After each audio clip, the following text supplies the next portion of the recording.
il y a des secrets bien gardés. Au Moyen-Âge, les imposants remparts étaient l'idéal pour sécuriser la vie quotidienne. Implantés au sud de Paris, au cœur du Gâtinais français, ces grands murs de pierre attirent l'attention du visiteur. C'est un véritable château fort qui se dresse sous vos yeux.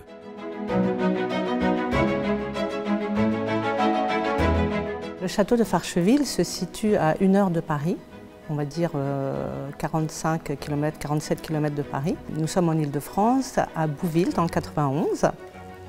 Et la ville la plus proche est Étampes. Et nous sommes entre Ferté-Alais et Milly-la-Forêt. De nos jours, cette impressionnante demeure aux allures féodales a troqué les joutes de chevaliers pour de grands mariages contemporains. Au fil du temps, et grâce à des propriétaires passionnés, le château de Farcheville s'approprie son histoire singulière pour révéler d'innombrables trésors. Installez-vous confortablement pour vivre la vie de château.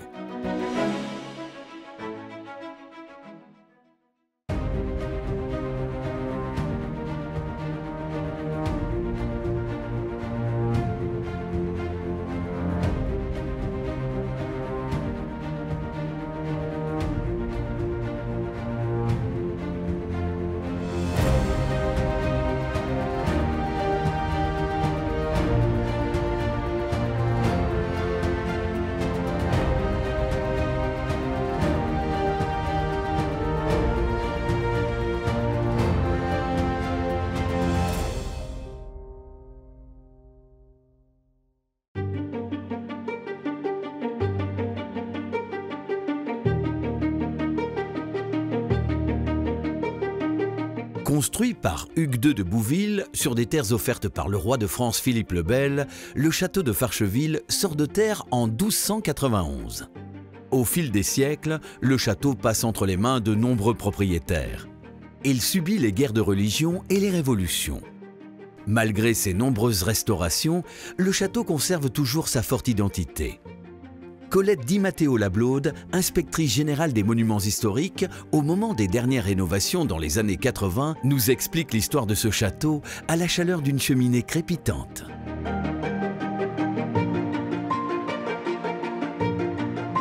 Le sens de ce monument, c'est d'être un château défensif, château fort de plaine du XIVe siècle. Aujourd'hui, vous avez une façade donnant sur des terres agricoles, et d'un autre côté, une forêt. Et ça, jusqu'au XVIIIe siècle, les plans le prouvent, cet équilibre a été totalement conservé. Et c'est très important. Donc, la façade d'entrée, c'est la disposition de tout château défensif et de plaisance. Donc, le côté très austère, très défensif de la façade est tempéré, comme toujours, par sous les fenêtres du maître de maison, nous avons deux parterres avec des fleurs. Et la magnifique allée qui focalise le regard du visiteur, même s'il n'entre pas, et il annonce que nous sommes sur une demeure seigneuriale. Comme toujours, dans l'équilibre des domaines royaux, aristocratiques d'Ancien Régime, toutes les fonctions qui sont édilitaires, vivrières, sont à l'extérieur. Et donc ici, nous avons absolument le répertoire de toutes les fonctions qui permettaient à ce domaine de vivre en autarcie. Le vivier, évidemment le colombier, le potager, et articulé sur la forêt, qui est une forêt de chasse.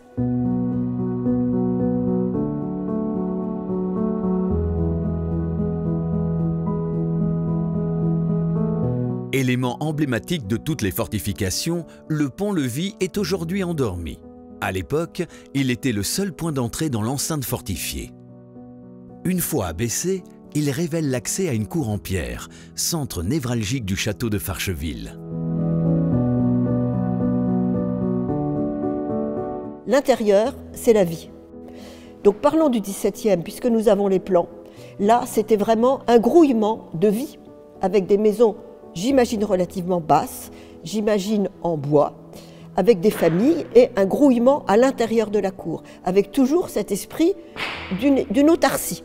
Il y avait un boulanger qui était quand même le maître du four à pain, qui se trouve à gauche dans la cour, et le logis du boulanger était à côté, car il avait une fonction pas équivalente de celle du chapelain, mais pratiquement, parce que c'est lui qui nourrissait le village avec son four à pain.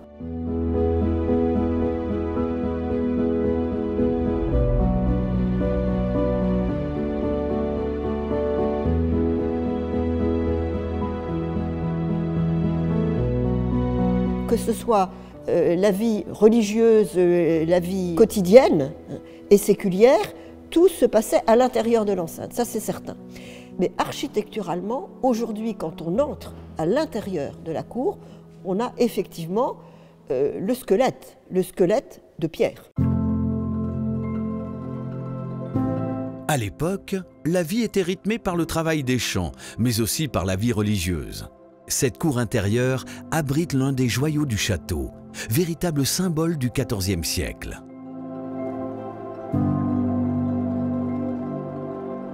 Une chapelle qui est presque une Sainte-Chapelle. Et donc la Sainte-Chapelle du château de Farcheville, avec ses peintures murales qui imitent les vitraux de la Sainte-Chapelle de Paris, c'est-à-dire ce semis extraordinaire de quadrilobe, un semis très serré. C'est vraiment un témoignage absolument unique et relativement inédit de ce qu'est vraiment l'architecture palatiale et le décor des grands palais des rois de France.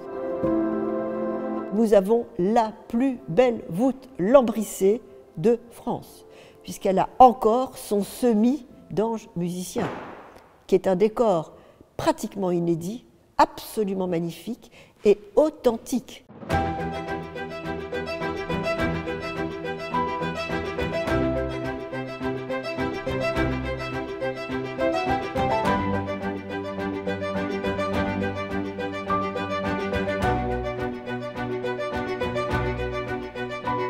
L'architecture castrale du château de Farcheville est complétée par la courtine permettant de circuler tout autour de la cour. Elle permet de relier les différentes salles du château et d'observer les tours, merlons et créneaux caractéristiques d'une époque. Ce décor des siècles passés est d'ailleurs régulièrement utilisé pour des tournages de films.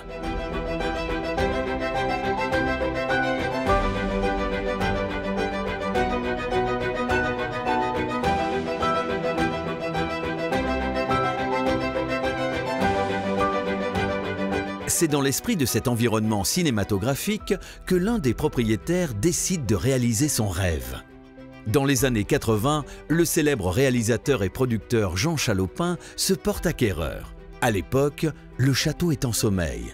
Le producteur de Ulysse 31, des Bisounours et de l'Inspecteur Gadget se passionne pour le château de Farcheville. Il décide d'entreprendre des travaux pour sauver ce monument historique.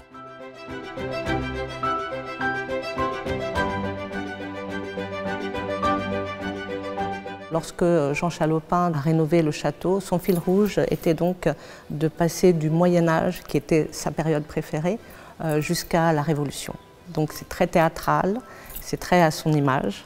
Jean Chalopin a donné carte blanche donc, à l'architecte des bâtiments de France, Pierre-André Lablaude, qui à l'époque s'est occupé de la rénovation complète du château, notamment la mise en eau des douves, notamment de la restauration de toutes les pièces principales, comme cette pièce qui était l'ancien palais de justice, où on pouvait voir des chevaux dans cette pièce, parce que c'était la terre battue. Il a tout simplement redonné vie et redonné forme au château avec son rêve à lui, de réaliser et de redonner toute sa beauté à ce lieu et de le rendre magique, encore plus magique qu'à sa construction et à sa réalisation.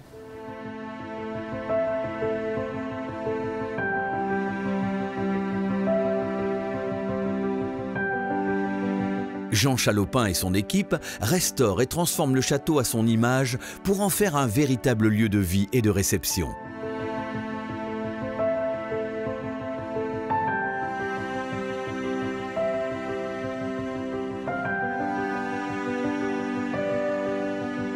Les pièces sont rénovées dans le respect de leur fonction historique, à l'image de l'ancienne cuisine médiévale. Cette restitution, dans l'esprit du XIVe siècle, est ponctuée de quelques folies de la vie contemporaine.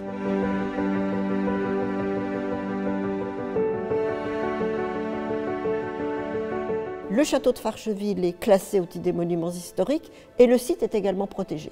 Donc tout ce qui a été fait a été autorisé par le ministère de la Culture et les délégations de signature et le ministère de l'Environnement, clairement. Donc tout validé. Donc effectivement, l'eau dans les douves, on a remis de l'eau dans les douves. Où mettre la piscine? Et donc il a été toléré qu'à l'extérieur, mais pas trop loin de la vie, autrement dit dans la serre restituée à l'interface entre la façade arrière du château, au-delà des douves, et la forêt domaine de chasse, 18e, on allait installer une piscine.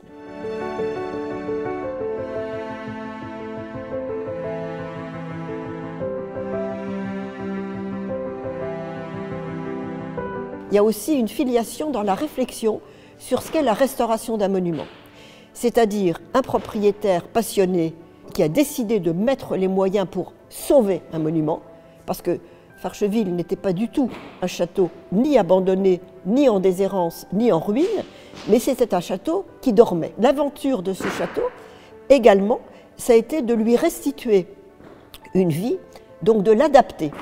Alors, est-ce que j'irais jusqu'à dire qu'on a remis en scène l'historicité? J'oserais le dire. C'est même un point de déontologie, de doctrine. La restauration va jusqu'à la mise en scène de l'éclairage, de la distribution des ombres et des lumières, de la disposition des rideaux pour restituer, pour évoquer ce qu'était la vie. Ici, nous sommes dans la salle des fêtes, qui est effectivement une salle pour accueillir l'ensemble de la population, avec ce décor très restitué, mais dont on avait des traces qui représentent des tournois. Donc c'est vraiment la geste du seigneur de Bouville, restituée, parce que ces peintures ont été pas mal refaites, mais avec, comme toujours, le décor peint évoque le décor textile, qui, vous savez, à l'époque médiévale, était ce qu'il y avait de plus onéreux. On voulait ne pas forcément, pour une fête, faire d'énormes dépenses, on dessinait le textile sur le mur. Et donc la frise avec les scènes de tournoi était fixe et la tenture feinte que nous avons ici était, j'ose pas dire éphémère, était voilà, pour une fête. Et sans doute ici, n'y a-t-il jamais eu de véritable tenture avec des anneaux. En revanche, les anneaux, en trompe-l'œil, on les a retrouvés. Donc ici, dans cette salle, qui est très importante sur le plan de la restauration, parce qu'elle est en très grande partie restituée dans son décor, mais totalement conservée dans ses proportions. Donc les sols étaient en terre battue en 84. Pierre-André Lablaude a refait un sol, ces magnifiques carreaux de terre émaillés. Et ici, effectivement, la restitution totale d'un sol dont la scansion reprend celle de la voûte en carène. C'est-à-dire que c'est une voûte, effectivement, lambrissée, ce qui est absolument classique, pour des raisons avant tout de confort thermique et évidemment décoratif.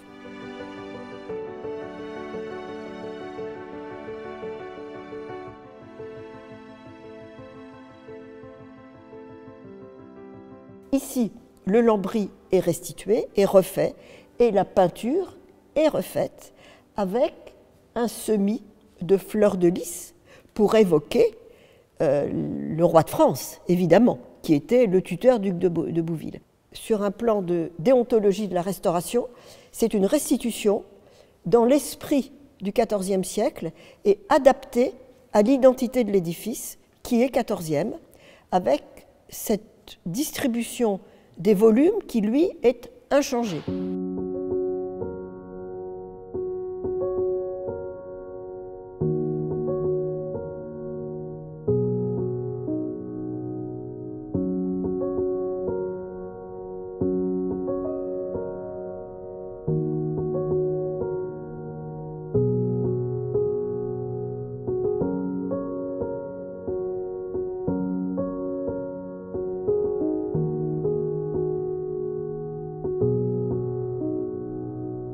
Suite aux travaux de rénovation, toutes les pièces sont remises au goût du jour, comme ce salon des hommes, avec ses tapisseries et ses fauteuils en cuir rouge. La salle de réunion s'agrémente de son ascenseur privé et la salle de jeu accède à son balcon indépendant.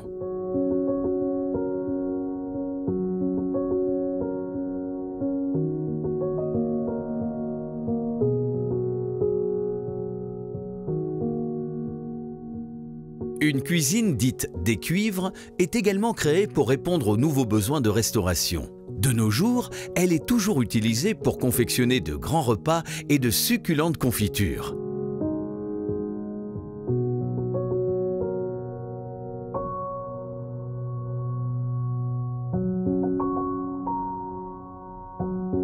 L'ancien logement du boulanger, situé au-dessus de l'ancien four à pain, est également transformé en chambre moderne.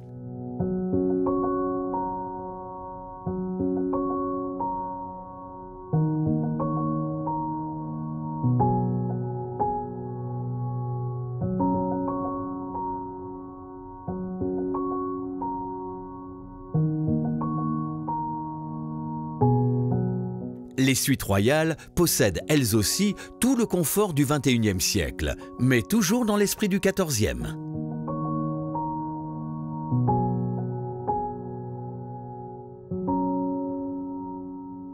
La chambre du roi est vraiment une chambre, je dirais, néo-gothique. Alors je ne prononcerai pas volontiers le nom de Viollet-le-Duc, qui est trop globalisateur et finalement on lui attribue beaucoup de choses, mais en tous les cas, c'est une inspiration totalement franche, de restitution, totalement documentée par analogie, avec les documents historiques qui sont rarement matériellement des lambris du XIVe ou XVe siècle parce que le bois s'altère, beaucoup d'inspiration de miniatures, de livres d'heures pour restituer ce décor.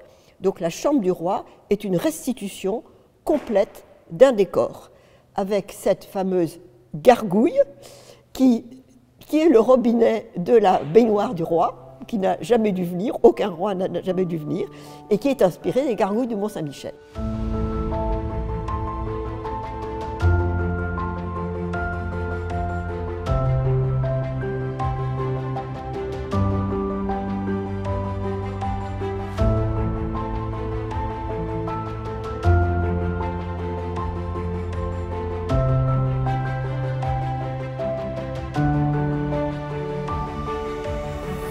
Toute une partie du château, à savoir la partie gauche dans la cour, qui était la demeure du maître de maison au XVIIe et sûrement au XVIIIe siècle, étant donné les restes de décor, Jean Chalopin a tenu à les conserver. C'est là qu'il vivait et il les a conservés dans cet esprit du grand siècle, du XVIIe siècle. Jean Chalopin est un féru d'histoire et d'érudition et il avait une grande collection de livres anciens. Et il nous a demandé de restituer une bibliothèque, donc des lambris. Et c'est moi qui ai proposé que l'on copie la bibliothèque, qui est très connue pour nous aux monuments historiques, des Jésuites de Reims, qui est aujourd'hui le musée des Beaux-Arts. C'est une des bibliothèques du XVIIe siècle, donc la transition entre l'époque Louis XIII et Louis XIV. C'est une des bibliothèques considérées comme la plus authentique dans sa distribution, dans la composition et dans la manière de composer des lambris, donc les boiseries, qui permettent à la fois de conserver les livres et de les consulter. Donc avec des tablettes coulissantes. Donc quand vous arrivez dans cette bibliothèque, évidemment, au nu du mur, il n'y a que les livres, avec grande restitution les bougrans, c'est-à-dire les petits festons, les petits lambrequins de cuir qui évitent que la coiffe des livres prenne la poussière, et ça on a tenu à les restituer. Et quand on veut consulter un livre, on le sort, on tire la tablette et on le lit horizontalement. Au milieu, bien évidemment, une table de lecture pour les grands in-folios qu'il faut déployer. Donc cette bibliothèque restituée du XVIIe siècle, elle peut aujourd'hui servir dans la vie du XXIe siècle.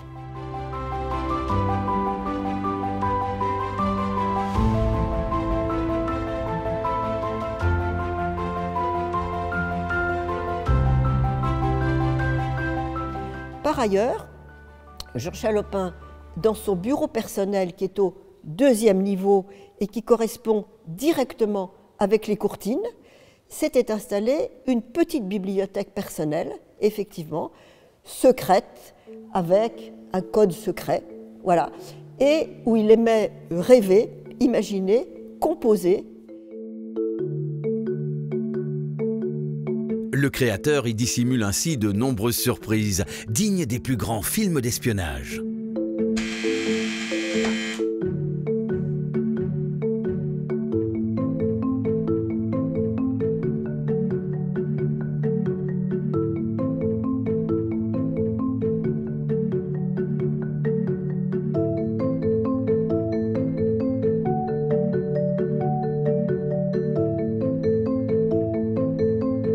Je crois qu'il faut également, quand on évoque Jean Chalopin, parler évidemment de sa passion et de son imagination, avec effectivement ses créations, Ulysse 31, Inspecteur Gadget, Les Bisounours, etc. Et puis pas mal de livres qu'il a écrits par ailleurs. Effectivement, il voulait, dans son château, avoir un théâtre privé qui a été installé, inventé, dans les anciennes remises à calèche, qui se trouvent à droite dans la cour. Et à l'intérieur, il a créé un magnifique théâtre, entièrement capitonné, magnifique, de velours bleu et argent, et très très très bien équipé sur le plan des médias contemporains.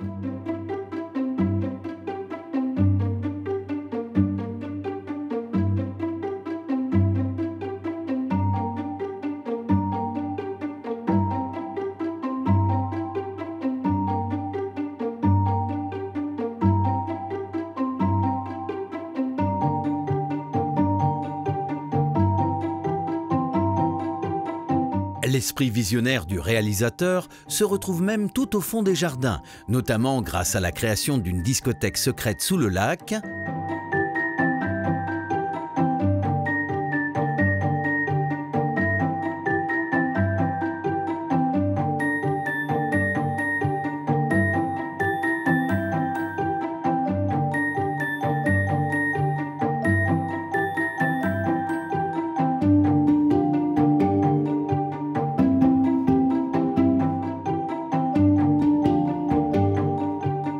ou encore ce couple de statues nichées dans la grotte des amoureux. Elle représente Jean Chalopin et sa femme Ethel.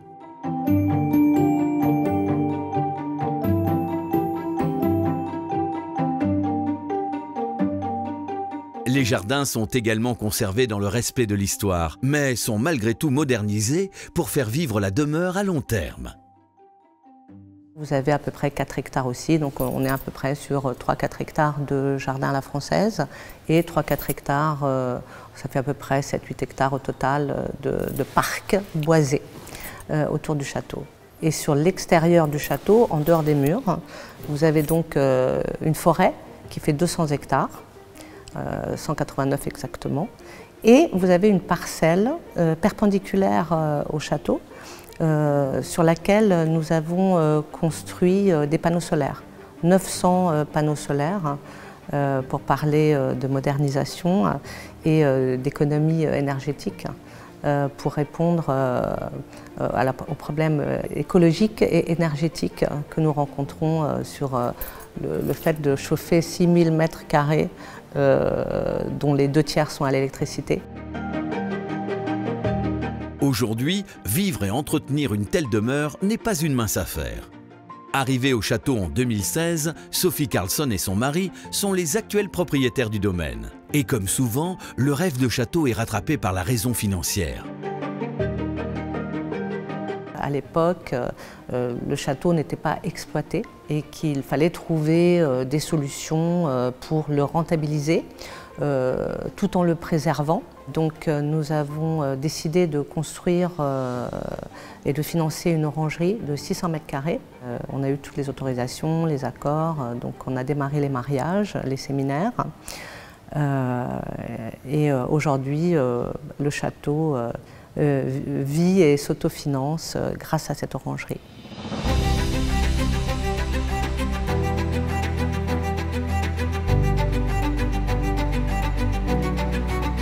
plus des réceptions, fêtes et mariages, le château de Farcheville accueille également des activités insolites, notamment des escape games. Les apprentis chevaliers peuvent découvrir l'histoire du château et les secrets du squelette qui hante encore ses oubliettes.